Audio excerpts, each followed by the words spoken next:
дотик. На дотик. І наразі інформаційний підсумок етеру 10 травня віжн-радіо «На Дотик» для англомовної аудиторії. So we are coming to the informational summary from our today's broadcasting from May 10th for the English-speaking audience. Поспілкувалися із нашою репортеркою, яка має інсайдерську інформацію з Криму. We talked to our reporter who got insiders information from Crimea. З цього починаємо. And we start with that. Цікавило, як відбувалися події 8-9 травня в Криму. Політологи про Путіна здувся. We asked her about how did it go with the events, the so-called celebrations of the 8th and 9th May in Crimea, and the politologists, they are united in their own view of Putin's speech that it's not any more powerful. Так само свято здулося, вийшло вдаваним, штучним. And just like that, the celebration was powerless also. It became quite artificial. That's quite obvious. Зовсім не так, як відбувалося святкування 9 травня в Севастополі в попередні роки. And it was quite different from the celebrations that they had in Sevastopol in previous years. Забракло солдатів, виставили на парад навіть дітей, так звана юнармія. They lacked soldiers this year, and even they had to bring the children to the parade, so-called юнармія. Youth Army. Не було літаків і не було військових кораблів. There were no planes and there were no military warships. Не було навіть традиційної акції «Підвези ветерана». Також не було традиційних грошових виплат ветеранам до свята. There was no more special activity which they used to call «Підвези ветерана». Give a ride to the veteran. They didn't have that this year, and also the veterans didn't receive any cash support. Ніхто з російських виконавців не приїхав до Криму і не було святкового концерту. Not even one of Russian performers showed up this year in Crimea, so they didn't perform this year. Втім, хоча і не пролунало в Москві про мобілізацію, не була оголошена, чого боялися. В Криму триває прихована мобілізація, почалися пошуки резерву для поповнення армії. Although it was not announced in Moscow on May 9 that they start countrywide mobilization recruiting, however, in Crimea they keep running the hidden mobilization. Замовчується і кількість загиблих солдатів російської армії і флоту. They keep not telling about the victims of the war and the fleet. І кримчан дуже лякають події на острові Зміїний. And also the residents of Crimea, they are threatened by the events at the Zmiyny Island. Бо Зміїний стає новою Чорнобаївкою. Because the Zmiyny Island, occupied by them earlier, becomes a new Chernobylivka site. Тобто стає місцем, яке намагаються захопити окупанти і постійно втрачають там свої сили. Втім, повторюють знову і знову спробу його захопити і знову втрачають сили. Which means the place that the occupants try to capture over and over and locate their weapons and vehicles, etc. However, over and over, they are losing all of that in the result of the Ukrainian strikes. So that what happens at Zmyiny Island. Наступний інформаційний дотик робили до окупованого Мелітополя. Next place that we were in touch today was the occupied Melitopol. Інсайдерська інформація від наших репортерів. And the insiders information from our reporters there. Окупанти ходять по квартирах з незрозумілими обшуками, виносячи все, що їм потрібно, мародерствують і крадуть.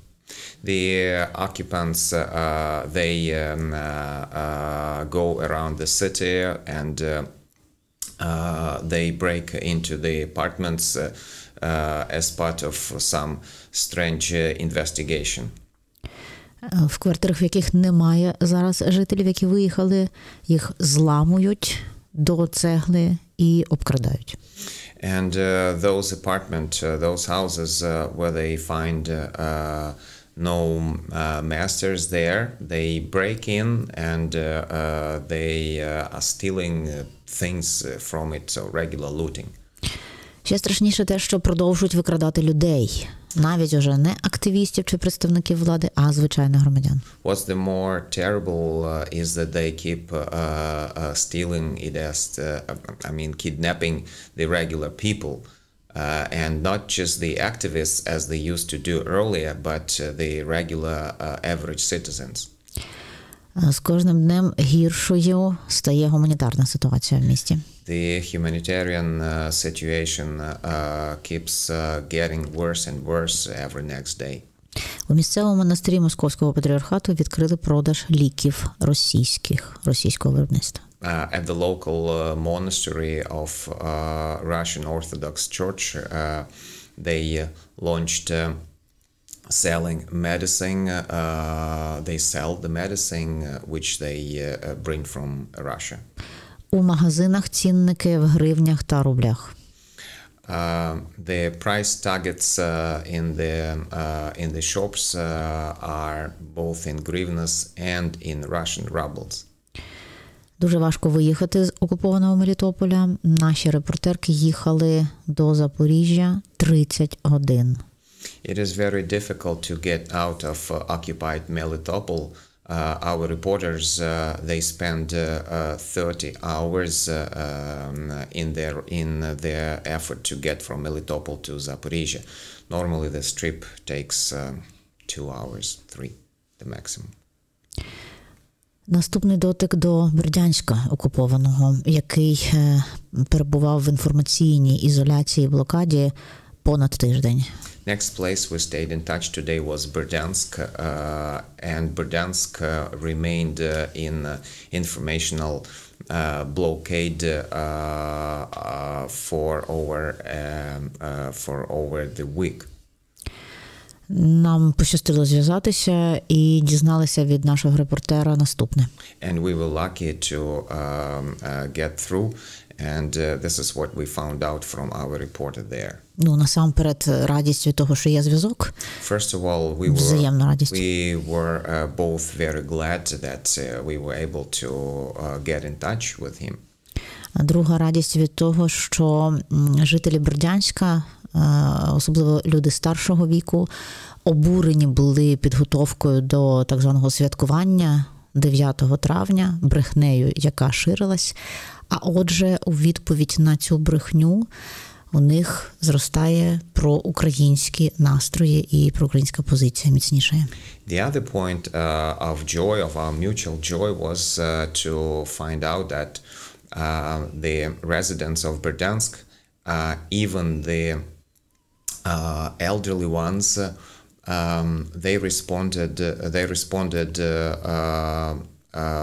with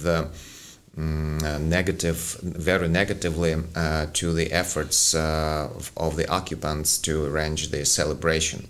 And while they were definitely negative to those efforts, that means it grew up in them their resistance to everything what the occupants bring.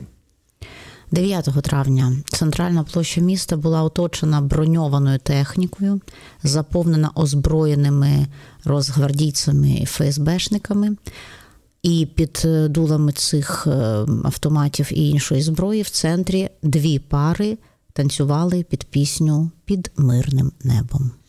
And specifically on May 9, which was supposed to be culmination of the celebration, our reporter described us the picture, the image of that celebration at the central square, which was filled, which it actually packed with military armored vehicles. There were just 2 couples who were dancing with the music, which was telling about peaceful sky over the city. На центральному проспекті приблизно 20 осіб з георгіївськими стрічками, знаходились з георгіївськими стрічками. Пенсіонери, повії та перевдягнуті в цивільне російські військові.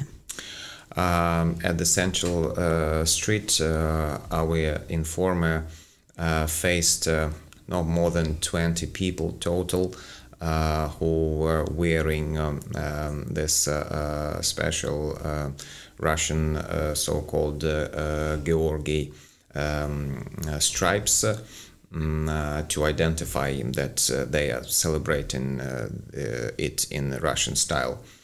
And among them, most were elderly people, and others were women looking like prostitutes. Also, some other were obviously military men brought from elsewhere, which were dressed in casual.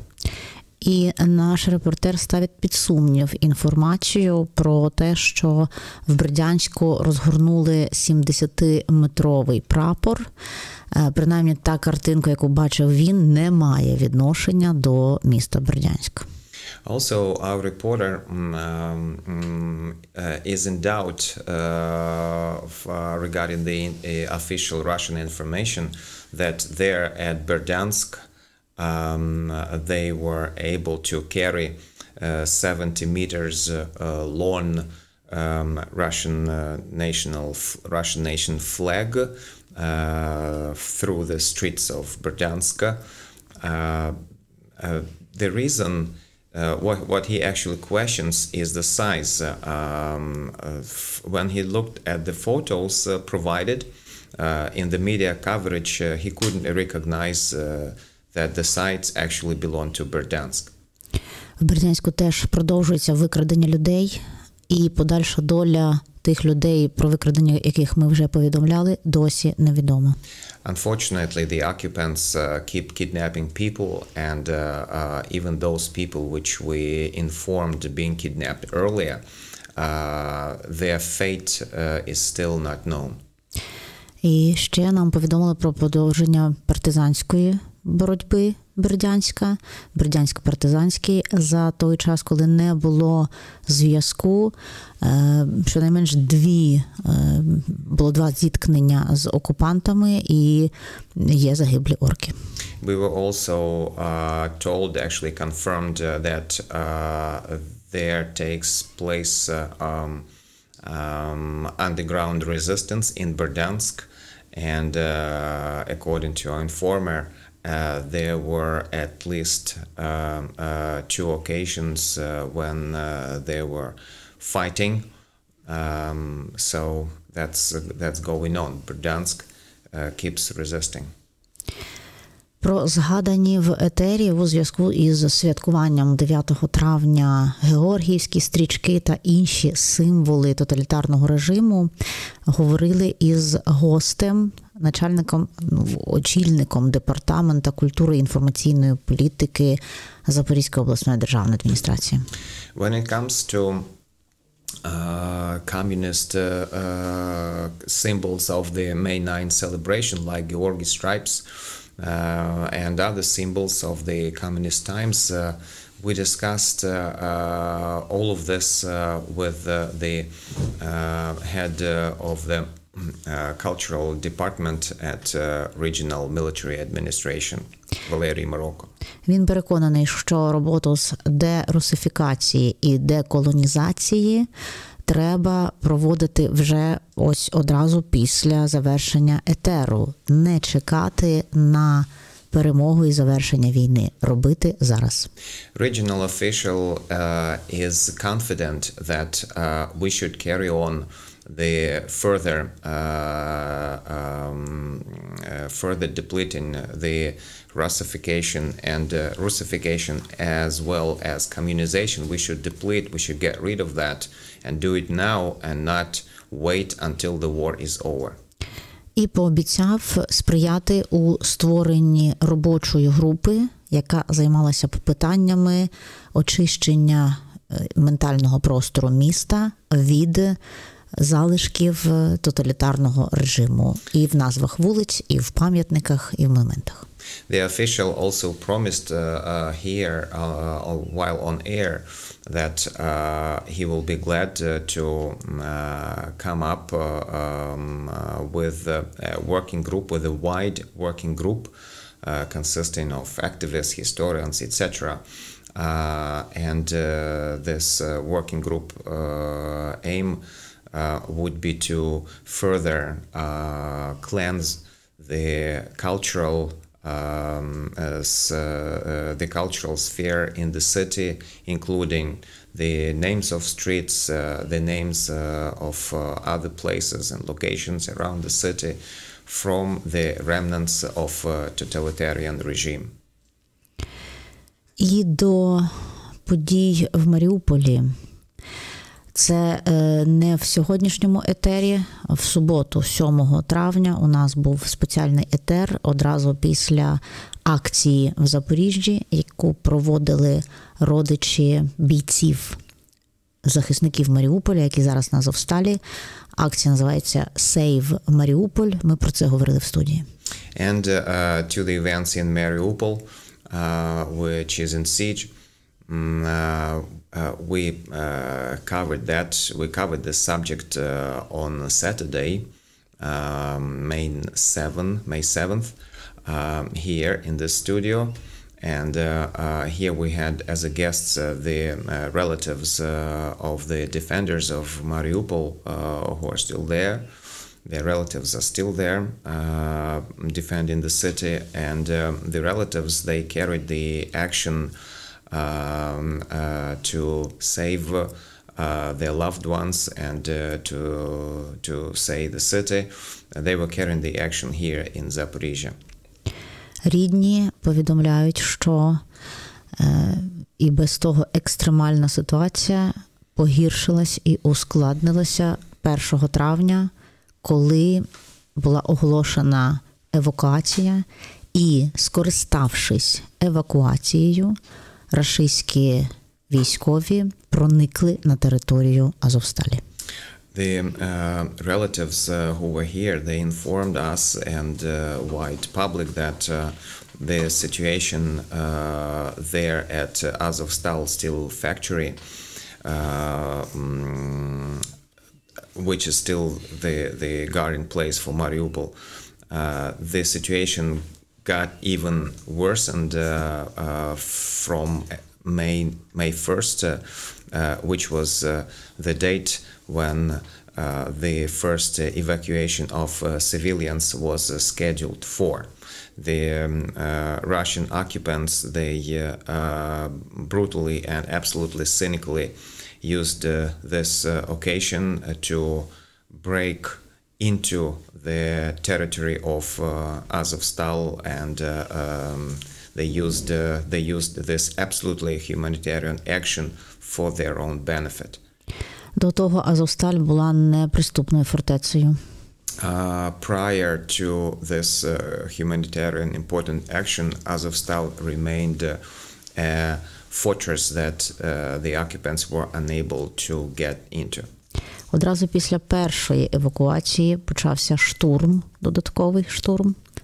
Right, when the first evacuation was over, we mean evacuation of civilians, they started their first attack on Azovstal defenders. В результаті якого постраждало єдине місце, де ще надавали медичну допомогу бійцям. In result of this attack, it was damaged the only place where the defenders were still able to provide medical care to the wounded ones.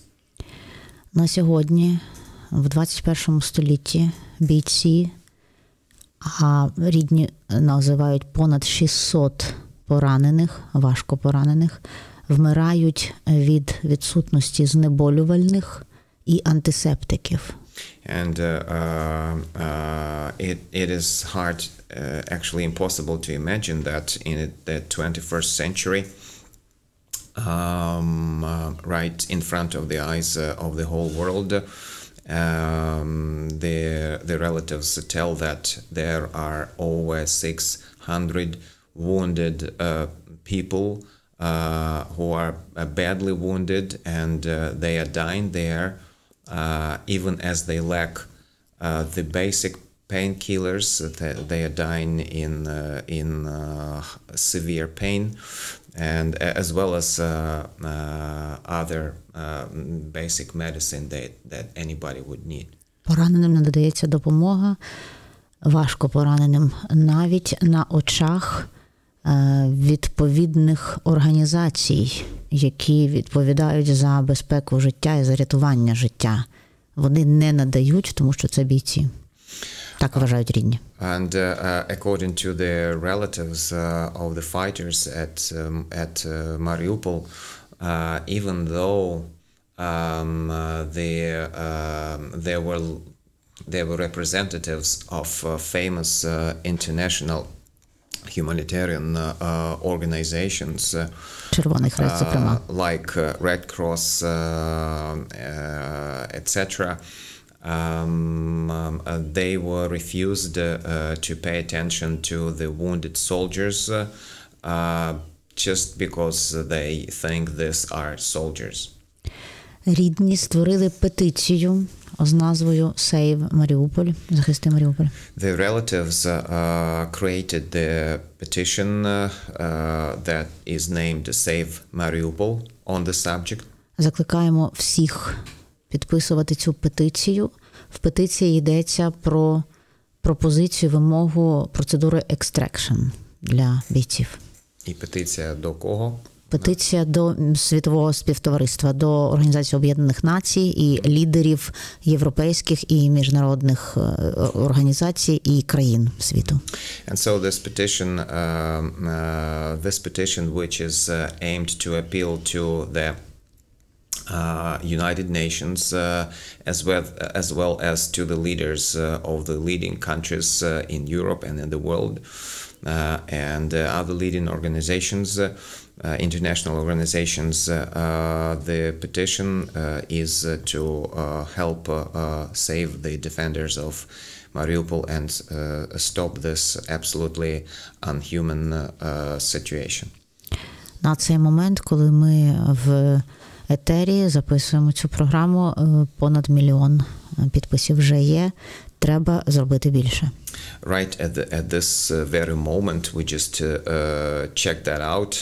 The petition collected over 1 million signatures. However, we believe we need more than that. Разом із рідними, разом із всіма небайдужими людьми закликаємо підписувати петицію. And together with the relatives, we call you to sign this petition. І треба сказати де. Петиція Save Mariupol треба. If you type Save Mariupol petition in Google, in the search, you will find it. Otherwise, the site name is change.org. Change.org. Угу. Зараз завершуємо підбиття цих підсумків інформаційних і рухаємо далі на шляху до перемоги. So that's it for today, and we move on in our way towards the victory.